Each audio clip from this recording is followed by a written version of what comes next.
क्या आपको पता है एमएस धोनी और वैभव सूर्यवंशी में एक छोटा सा समानता है। आप सोचोगे MS Dhoni the legend of the world cricket, Bharat के लिए 3 आईसीसी ट्रॉफी के विजेता कैप्टन, और वैभव सूर्यवंशी अभी उभरता हुआ सितारा, आईपीएल खेले हैं, डोमेस्टिक क्रिकेट में अच्छे परफॉर्म कर रहे, इंटरनेशनल क्रिकेट में डेब्यू नहीं हुआ। एमएस धोनी और वैभव सूर्यवंशी का मील कहां है?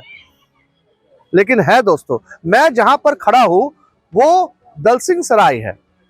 दलसिंह सराय के इसी स्कूल में एक टूर्नामेंट हुआ करता था, डीपीएल, दलसिंह सराय प्रीमियर लीग, जहां पर वैभव सूर्यवंशी बस 10 साल की उम्र में खेलने आए, लगातार 4 शतक मारे और पूरे बिहार में छा गए थे। ठीक वैसे ही जैसे महेंद्र सिंह धोनी एक जमाने में जब रणजी ट्रॉफी खेला करते थे बिहार या झारखंड के लिए और रेलवेज के नौकरी किया करते थे, तो वैसे ही धोनी टेनिस बॉल से हर जगह खेला करते थे। आसनसोल, रानीगंज, कुल्टी, बड़ाकर, खड़गपुर, और खड़गपुर में जो उनका टेनिस खेलने का शुरुआत था वो तो सबको पता है। MS Dhoni the untold story, जहां पर सुशांत सिंह राजपूत ने एमएस धोनी का कैरेक्टर निभाया था। दुर्गा स्पोर्टिंग क्लब के लिए धोनी खेला करते थे, वो चीज फिल्म में दिखाई भी गई थी। ठीक वैसे ही अपना नाम वर्ल्ड क्रिकेट में छाने से पहले वैभव सूर्यवंशी ऐसे ही बिहार के छोटे मोटे कस्बे में टूर्नामेंट खेला करते थे, खुद को निखारने के लिए, खुद के बैटिंग को तराशने के लिए।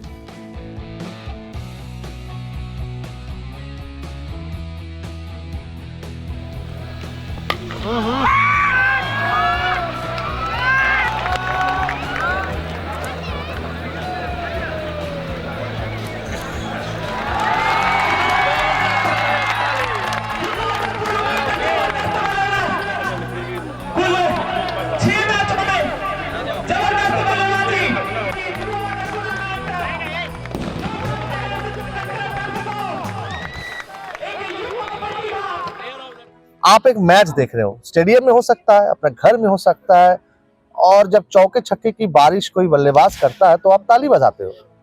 हम सब ताली बजाते हैं, सेलिब्रेट करते हैं, गैलरी से चैंटिंग उठती है उस बल्लेबाज के नाम का। वो बल्लेबाज अगर वैभव सूर्यवंशी हो तो ताली की गड़गड़ाहट बढ़ जाती है। लेकिन क्या कभी किसी ने सोचा वैभव सूर्यवंशी की वो इनिंग्स जो हम टीवी में देखते हैं, वो अगर 8 बाई लेन की हाईवे है तो उस हाईवे से पहुंचने से पहला का रास्ता क्या बहुत सीधा था, बहुत सहज था, या कंकड़ से भरा हुआ था, कठिनाई से भरा हुआ था? उसी के बारे में बात करेंगे। हम आए हुए हैं दलसिंह सराय में, जहां पर नवाब जी हमारे साथ है। और नवाब जी, आपको एक्स्ट्रा टाइम में स्वागत है। आपके उनके पापा के साथ बहुत पुरानी दोस्ती है, और वैभव के बारे में यहाँ पर आके, समस्तीपुर में आके, पटना में आके हर कोई बात कर रहे हैं वो कैसे अपना क्रिकेट को डेवलप किया। बल्लेबाजी के बारे में बहुत ज्यादा बातें हो रही है, लेकिन बल्लेबाजी के साथ साथ ये बातें होना भी जरूरी है। कठिनाइयों की सामना, मतलब नेट तक पहुंचने के लिए जो समय और परिश्रम लगता था उनको और उनके परिवार को, वो कितना था, वो कैसा था? देखिए, सबसे पहले तो मैं आपको आपके चैनल के माध्यम से मैं बोलना चाहूँगा कि बहुत बहुत धन्यवाद कि आपने दलसिंह सराय में छत्रधारी इंटर विद्यालय के प्रांगण में एक जस्ट वैभव के बारे में, जो कि आज के दिन में नेशनल इंटरनेशनल आइकन है, के बारे में जानने की चाहत रखी है। तो मैं सबसे पहले बताऊं कि बहुत लोगों ने बहुत सारी बातें बताई होंगी। वो आज क्या कर रहा है वो दुनिया देख रही है, कुछ दिन पहले भी वो किया कि वो भी दुनिया देखे। मैं आपको सिर्फ वो बताना चाहूँगा कि जब वो बिल्कुल बच्चा था, अराउंड 4 और 5 ईयर्स, 4 साल या 4.5 साल होगा, पटेल मैदान समस्तीपुर में है जी, वहाँ पर वो प्रैक्टिस करने आया करता था। क्योंकि हम लोग खुद भी क्रिकेटर रहे हैं, क्रिकेट हमने भी बहुत लंबे टाइम तक खेला है। संजीव सूर्यवंशी, जिनको हम लोग संजू के नाम से जानते हैं, जो वैभव के पिताजी भी हैं, हम लोग समकक्ष और फ्रेंड कह सकते हैं। क्रिकेट थोड़ा बहुत हम लोगों ने साथ खेला, लेकिन इन चीज़ों को हम लोगों ने लाइव अपनी आंखों से देखा है कि शुरुआत में जो बच्चा छोटा सा, फादर उनके उसके हाथ को पकड़ करके किट पीठ पे डाल करके वो ले करके पटेल मैदान के ग्राउंड में आया करते थे, और ठीक से वो चल भी नहीं पाता था क्योंकि किट जो था उनसे काफी बड़ा था उस टाइम। 4 and 5 years के एज के बच्चे के बारे में आप समझ सकते हैं क्या। और वो सबसे बड़ी बात ये होती थी कि संजीव आने के बाद बच्चों को उस एकेडमी में, जो ब्रजेश जी की एकेडमी है, आज भी बहुत अच्छा चल रहा है सब कुछ, वहाँ छोड़ देते थे और वो साइड में जाकर के बैठ जाते थे, देखते थे कि बच्चा कर क्या रहा है। ये उतनी बड़ी बात नहीं थी, उतना बड़ा डेडिकेशन नहीं था, जितनी बड़ी बात कि जब संजीव कभी किसी काम से अवेलेबल नहीं है, समस्तीपुर में एल्सवेयर कहीं गए हैं, तो उनकी मदर माँ वैभव की वो बच्चे को उनकी जगह पे लेके आती थी और साइड गैलरी है वहाँ पे, आप देखे होंगे। उस गैलरी पे जाके वो बैठ जाती थी, बच्चा उनका खेलता था, शाम के टाइम में वो उनको फिर वापस लेके जाती थी। ये तो ग्राउंड की बात है कि वैभव ग्राउंड आता था और क्या करता था, वो डेली सीखता था। सबसे बड़ी बात, एक शायद बहुत लोगों को पता हो या ना भी हो, मैं एक और चीज शेयर करना चाहूंगा कि वैभव समस्तीपुर जिले में ही ताजपुर एक प्लेस है जो उसका बर्थ प्लेस है, जहाँ वो रहा, वहीं पला बड़ा वो। क्रिकेट का प्लेस उसका पहले समस्तीपुर फिर पटना हुआ। तो उस वक्त पटना की दूरी उतनी ही थी जितनी आज है, बट रोड कम्युनिकेशन बहुत अच्छा नहीं था। कम से कम 5 घंटे 4.5 घंटे बसेस को लगते थे ताजपुर से पटना जाने में। उस वक्त वो बच्चा 4 to 5 डेज जब थोड़ा सा इम्प्रूव किया, जब लगा कि नहीं अब इनको जरूरत है क्रिकेट को और आगे लेवल पे लेके जाने के लिए, तो नेचुरल है कि उन्होंने एक दूसरे एकेडमी को सिलेक्ट किया पटना में। तो वहां वो जाते थे, तो अर्ली इन द मॉर्निंग 4-4:30 बजे मदर उनकी उठ करके उनका लंच तैयार करती थी दोपहर के लिए। सुबह का ब्रेकफास्ट लेकर के वो बच्चा 4:30 अराउंड वो ताजपुर NH पे से बस लेकर पटना पहुंचता था और वो करीब 7:30 8 8:30 बजे तक वो पटना पहुंच पाता था और एकेडमी में जाकर के वो वहाँ पे तैयारी करता था। जो बेसिक सीखा उसके बाद आज क्या चीज है वो बताने की जरूरत नहीं है। इस इंटरव्यू को ज्यादा बड़ा नहीं करेंगे, बड़ा इसी नहीं करेंगे क्योंकि बहुत सारी बातें हैं जो बहुत सारे इंसानों से जानना है।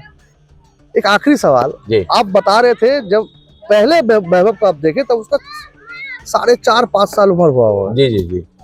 और यहाँ पर DPL जब खेलने आया बंदा तब उसका उम्र है 9 या 10। मतलब उसका ट्रांसफॉर्मेशन में 3.5-4 साल समय लगा होगा। बिल्कुल 3.5-4 साल में कोई बंदा सही से क्रिकेट भी नहीं सीखता है। बिल्कुल वो 3.5-4 साल में वो क्रिकेट इतना सीख गया, वो सिर्फ अच्छा बल्लेबाज नहीं हुआ, यहाँ पर आके लगातार शतक बनाने लगा। बिल्कुल, बोले ये गॉड गिफ्टेड है। नेचुरली देखिए बहुत सारे टैलेंट हैं, हम लोगों ने भी चूंकि क्रिकेट खेला है तो थोड़ी बहुत एक्सपीरियंस हम लोगों को भी है। बहुत सारे बच्चों को देखा है हम लोगों ने, दलसिंह सराय में भी जो क्रिकेट एकेडमी चलती है, यहाँ भी बहुत टैलेंटेड बच्चे हैं। कुछ चीज जो बिल्कुल एक्स्ट्राऑर्डिनरी होती है, गॉड गिफ्टेड, भगवान या अल्लाह की दी हुई चीज जो हम लोग कहते हैं, वो चीज तो उसमें बिल्कुल है। क्योंकि बेबी बॉय बोलते हैं उसको, आज भी एडवर्टाइजमेंट में भी देख रहे हैं। बेबी बॉस बोलता हूँ, और या अभी वो बेबी बॉस करके आ भी रहा है एडवर्टाइजमेंट, बॉस से बॉस हो गया जी।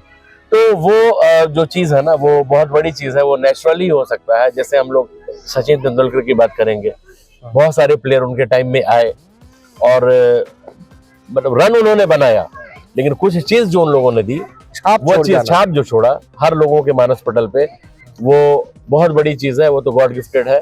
और नेचुरली ये चीज इसके पास जो है वो भगवान की असीम कृपा है, वो चीज है। नो डाउट मेहनत तो बहुत है, बहुत सारा डेडिकेशन है कि हम लोगों ने शुरू से देखा है उनको, लेकिन गॉड गिफ्टेड तो मैं मानूंगा है कि हाँ जरूर है।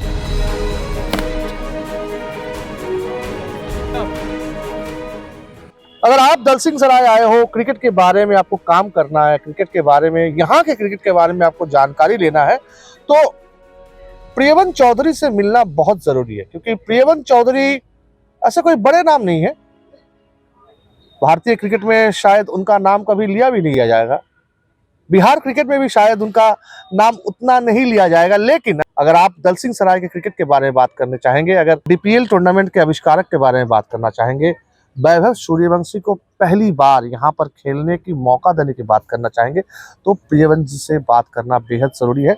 आपको नमस्ते, एक्स्ट्रा टाइम में स्वागत है आपको। पहले तो ये बताइए, इतना बच्चा लड़का, ये 10 साल उम्र था उसका, नहीं जिस समय हम लोग उसको देखे थे, हाँ, उस समय उसका उम्र हमको लगता है 5 से 6 साल था। हाँ, तो 5 से 6 साल जब देखे थे, लेकिन जब यहाँ पर खेलने आया हाँ उस समय 10 साल 10 साल था, तो कभी लगा नहीं, रिस्क नहीं लगा भाई ये इतना सीनियर का टूर्नामेंट है, जी। गेंद लग जाएगा, बच्चे को क्या होगा नहीं होगा, कभी देख के लगा नहीं यार? आपको देख के लगा था ये लड़के में कुछ है, अलग सा है? नहीं, इस लड़का के बारे में 14 ईस्वी में 2014 में हाँ पटेल मैदान हम गए हुए थे, और उस समय मई महीना का महीना था। हाँ और इस बच्चा को हम देखे कि 3 बजे दोपहर में छोटा सा बच्चा था और पूरा किट लेके आया हुआ और पैड भी पहन करके नॉकिंग कर रहा था, और इनकी माँ को हम देखे थे। तो उसी समय हमको समझ में आ गया था कि नहीं, बच्चा में अपना टैलेंट है, अपना बहुत सब बच्चा में क्रिकेट खेलने का लक्ष्य होता है, लेकिन किसी गार्जियन में ऐसा लक्ष्य हम अपने जिला में पहला बार देखे थे। और उसमें भी एक माँ होकर के उनकी माँ को हम देखे थे, तो लेके आई हुई थी फील्ड में। हम उसी समय मेरे बगल में था लड़का, उसको हम बोल दिए थे देखना ये लड़का हर हाल में निकलेगा, क्योंकि हम 97 में फिरोज शाह कोटला में उसमें हम देखे थे कि ढेर सारे बच्चा लोग जो हैं लोग जो एकदम 6 साल 7 साल का बच्चा लोग को लेकर के वहाँ पर लोग की माँ लोग आती थी, और उस चीज़ को देखने में हमको 2013-14 में ये चीज़ हम समस्तीपुर में देख पाए। तो हमको समझ में आ गया था कि नहीं, लड़का हर हाल में अगर से गार्जियन से लगे हुए हैं, लगे रहेंगे तो हर हाल में ही भारत के लिए गौरव का चीज़ होगा, और जो कि साबित भी हुआ बाद में। हाँ वो तो बात है, सही में इस साल 2025 वैभव के लिए बहुत ही अच्छा बीत रहा है, और यही आशा करेंगे आगे में जाके वैभव और वर्ल्ड क्रिकेट में और भी ज्यादा अच्छे परफॉर्म करे, और आपसे ये आशा करूंगा आप और ज्यादा से ज्यादा वैभव जैसे प्रतिभा को देखें। अब देखिए वैभव, हम फिर बोल रहे हैं, वैभव अपने प्रतिभा से निकला है, उसमें हम लोग का कोई योगदान नहीं, भगवान का आशीर्वाद था उसके लिए, उसका अपना मेहनत था, और प्लस उसके परिवार का बलिदान, मतलब कि माता पिता बाबा नाना नानी सारे लोग उसके लिए लगे हुए थे, और सारे का आशीर्वाद उसके लिए लगा हुआ था, और पूरे जिला का किसी भी जिसका बेटा खेल भी रहा था वो भी वैभव के लिए प्रार्थना करता था कि ये लड़का हर हाल में खेल ले, और मेहनत तो वैभव का खुद अपना है। हमें पता नहीं वैभव सूर्यवंशी आखिर तक वर्ल्ड क्रिकेट में कितना लंबा तक सस्टेन कर पाएंगे, अपना बैटिंग तांडव चला पाएंगे, लेकिन शुरुआत उनका धमाकेदार हुई है, इसमें कोई दो राय नहीं, और आशा करते हैं वैभव की वैभव ऐसे ही बरकरार रहे। और इस वीडियो को पसंद करते हैं दोस्तों तो प्लीज लाइक कीजिए, कमेंट कीजिए, शेयर कीजिए, और वैभव सूर्यवंशी के लिए ज्यादा से ज्यादा शेयर कीजिए।